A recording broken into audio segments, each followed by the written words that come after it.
For almost a decade, people have been arguing over how accurate Nintendo's timeline really is for the Zelda series, and I think all of us can agree that there are huge question marks and inconsistencies when discussing the placements of the most recent Zelda games.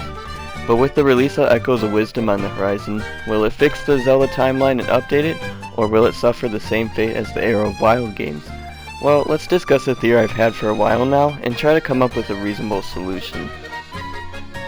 In the trailer for Echoes of Wisdom, we have seen many different elements from multiple classic Zelda games, like the layout of A Link to the Past map, both versions of the Zora, the Deku Scrubs, Deku Tree, and so much more.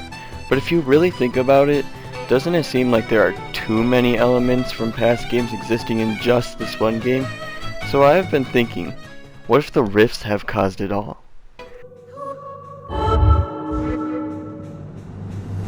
To clear up what I mean by the rifts had caused it all, let me point out some major things that could support the theory I will explain. If you compare this map with the one from A Link to the Past, Hyrule Castle, Lake Hylia, the Eastern Palace Ruins, Death Mountain, and the field with the aligned rocks are all set in about the exact same places. But something that has bothered me is seeing what appears to be another Death Mountain out in the distance. Of course, this could be another volcano with a different name, but for my theory, let's just go with the idea that there are two Death Mountains present in this game. If we pin Zelda's location on the map from A Link to the Past, we can assume that she is standing right around the cliff here south of Lake Hylia. So if we look straight at the castle from here, I've drawn lines to mark the entire view we get. On Zelda's right, the edge would run diagonally along Hyrule, and just outside the Lost Woods here. On her left, it's hard to determine, but I think the line would run right through Kakariko Village. This means that the second Death Mountain we see is located outside A Link to the Past Hyrule, northwest of Kakariko Village. Figuring this out made me realize something really interesting.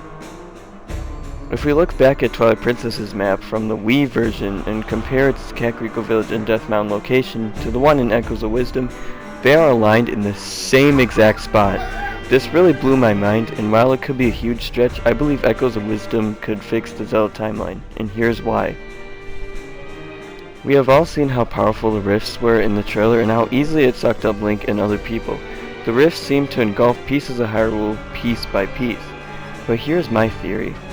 I could just be going crazy at this point, but what if the rifts are Nintendo's way of saying Breath of the Wild and Tears of the Kingdom take place thousands of years after all the other Zelda games, and here is how the branches converged.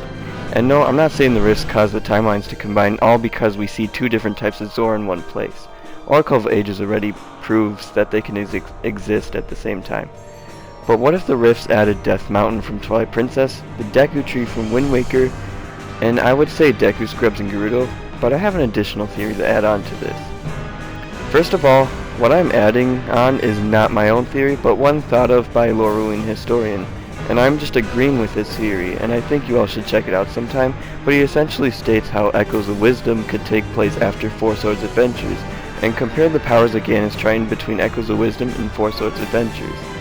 It would even make sense with the presence of the Deku Scrubs and Gerudo that Echoes of Wisdom takes place after Four Swords Adventures. If everything stated before was true, that means that Echoes of Wisdom was originally set in the child timeline, but once the rifts started appearing and mixing up the timelines, Echoes of Wisdom became the game to combine all Zelda universes back into one. But if this is true, how could Rauru found Hyrule when it already exists? Well, we don't know what happens at the end of Echoes of Wisdom, but what if everything gets so hectic that Hyrule is destroyed by the rifts and it gets refounded by Rauru way later in the future?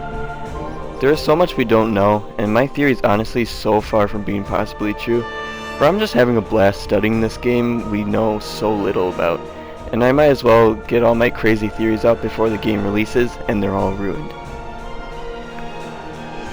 One last thing to point out is that in this scene, we can see what appears to be sky islands inside the rifts.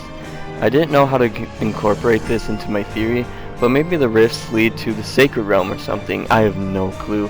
But anyway, thank you so much for watching this video, and subscribe to the channel for more Zelda content.